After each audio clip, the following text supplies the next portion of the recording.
Capítulo 12.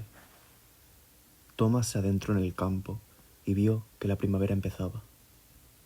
A lo lejos las charcas ofrecían sus aguas turbias, el cielo estaba resplandeciente, la vida era joven y libre. Cuando el sol se levantó sobre el horizonte, los géneros, las razas e incluso las especies futuras, representadas por los individuos sin especie, poblaron la soledad en un desorden lleno de esplendor. Libélulas sin élitros, a las que faltaban 10 millones de años para volar, trataron de levantar el vuelo. Sapos ciegos se arrastraban en el barro, intentando abrir sus ojos, capaces únicamente de visión en el futuro. Otros, cautivada la mirada en la transparencia del tiempo, obligaban al que los miraba a convertirse, mediante una profecía suprema del ojo, en visionario. Luz deslumbrante, donde, iluminadas, bañadas por el sol, se agitaban todas las criaturas para recibir el reflejo de nuevas llamas. La idea de perecer acuciaba a la crisálida a devenir mariposa. La muerte para la oruga verde consistía en recibir las alas sombrías de la esfinge, y había en las efímeras una conciencia soberbia de desafío que daba la impresión embriagadora de que la vida duraría por siempre. ¿Podía el mundo ser más bello? A través de los campos se esparcía el ideal del color. A través del cielo transparente y vacío se esparcía el ideal de la luz. Los árboles sin frutos, las flores sin flores, llevaban al extremo de sus tallos el frescor y la juventud. En lugar de la rosa había en el rosal una flor negra que no se marchitaba nunca. La primavera envolvió a Thomas como una noche estrellada y se sintió suavemente atraído por aquella naturaleza que desbordaba felicidad. Un vergel se abrió para él en el seno de la tierra. Los pájaros volaron en la nada y un mar inmenso se extendió a sus pies. Caminaba. ¿Era aquello el nuevo brillo de la luz? Parecía que por un fenómeno que se esperaba desde hacía siglos, la tierra por fin le viese. Las primaveras se dejaron mirar por su mirada ciega. El cuco inició un canto imperceptible a sus oídos sordos. El universo le contemplaba. La urraca que había espantado no era más que un pájaro universal que gritaba al mundo profano. Una piedra rodaba atravesando una infinidad de metamorfosis cuya unidad era la del mundo en su esplendor. En medio de toda aquella agitación, la soledad estalló. Vio surgir desde la profundidad del cielo un rostro radiante y celoso, cuyos ojos absorbían todas las demás imágenes. Se oyó un ruido grave, armonioso, que resonaba en el interior de las campanas como un sonido que nadie puede oír. Thomas seguía su camino. La desgracia que se anunciaba aparecía todavía como un acontecimiento dulce y tranquilo. En los valles, sobre las colinas, su paso se extendía como un sueño sobre la tierra brillante. Era extraño pasar por entre una primavera embalsamada que rehusaba su perfume.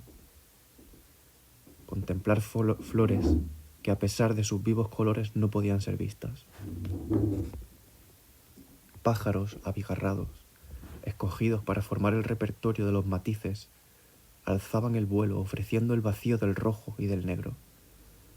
Pájaros apagados, designados para ser el conservatorio de la música sin notas, cantaban la ausencia de canto.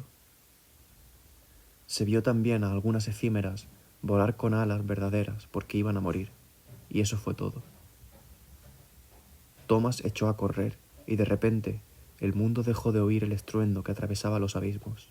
Una alondra que nadie oía emitió unos sonidos agudos hacia un sol que no veía, y abandonó el aire y el espacio sin encontrar en la nada la cima de su ascensión. Una rosa que florecía a su paso rozó a Thomas con el destello de sus 1000 corolas. Un ruiseñor que le seguía de árbol en árbol dejó oír su extraordinaria voz muda, cantor mudo para sí y para los demás, y cantor, sin embargo, de un canto admirable. Thomas se dirigía a la ciudad. No había ya ni ruido ni silencio. El hombre sumergido por las olas que amontonaban la ausencia de corriente. hablaba a su caballo en un diálogo a una sola voz. La ciudad, que se expresaba en un monólogo estallando en 1000 voces, descansaba entre los escombros de imágenes luminosas y transparentes. ¿Dónde estaba entonces la ciudad? Thomas no encontró a nadie en el corazón de la aglomeración. Las enormes casas con sus miles de habitantes estaban desiertas, privadas de ese habitante primordial que es el arquitecto encerrado firmemente en la piedra. Ciudades inmensas no edificadas. Las construcciones se amontonaban unas contra otras. Nudos de monumentos y de edificios se formaban en las encrucijadas. Hasta donde alcanzaba la vista se levantaban lentamente diques inaccesibles de piedra, callejones que desembocaban en la aparición cadavérica del sol. Esta sombría contemplación no duró mucho. Millares de hombres, nómadas en sus casas, habitantes de ninguna parte, se propagaron hasta los confines del mundo. Se arrojaron, se hundieron en el suelo, donde emparedados entre los ladrillos firmemente cimentados por Thomas, mientras que la enorme masa de las cosas se resquebrajaba bajo una nube de ceniza, avanzaban, arrastrando a su paso la inmensidad de la extensión. Mezclados con bocetos de creación, durante un ínfimo instante se sumaron a las montañas. Se elevaban como astros, asolando a su paso caprichoso la armonía universal. Con sus manos ciegas tocaban, destruyéndolos, los mundos invisibles. Soles que ya no brillaban se dilataban en sus órbitas. El gran día los abrazaba en vano. Thomas seguía su camino. Como un pastor guiaba al rebaño de las constelaciones. La marea de los hombres estrella hacia la primera noche. La marcha era solemne y noble, pero ¿con qué fin y de qué forma? Ellos se creían todavía encerrados en un alma cuyos límites querían franquear. La memoria les parecía ese desierto de hielo que un admirable sol fundía, donde reconquistaban por el recuerdo sombrío, frío, separado del corazón que había amado, el mundo donde intentaban revivir.